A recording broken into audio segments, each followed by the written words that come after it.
புரிஞ்சிடுச்சு. நெருப்பே படாம அதோட அனல்லையே சமைக்கிறதுங்கிறது ஒரு தனி கலை. எங்கேயோ இடி இடிக்குது. ஏய் ரமி, ஒருவேளை நம்ம இங்க இருக்கிறதா?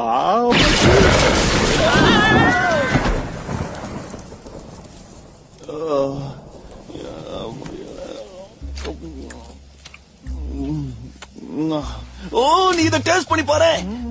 நம்ம உயிரை கொடுத்து சமைச்சதுக்கு பலன் இருக்கு. இது அங்க கறிக்கிறதாலும் டேஸ்ட் தூக்கலா இருக்கு. இது வாய்க்குள்ள 300 கிலோமீட்டர் வேகத்துல ஸ்போர்ட்ஸ் கார் ஓடுற மாதிரி இருக்கு. இதுக்கு என்ன பேர் வைக்கலாம் நினைக்கிறேன்? ஜஸ்ட்ல மிஸ். ஆமா, ஜஸ்ட்ல மிஸ். காரணம் தப்புனா மரணங்கிற ரேஞ்சில நம்ம கஷ்டப்பட்டு சமைச்சிருக்கோம். இதோட கொஞ்சம் கிராம சேர்த்தா எப்படி இருக்கும்? எவ்வளவோ பண்ணிட்டோம், இத பண்ண மாட்டோமா? வா, ஒரு கை பாத்துருவோம். கிராம்பா, அது எங்க போய் தேட சொல்ற?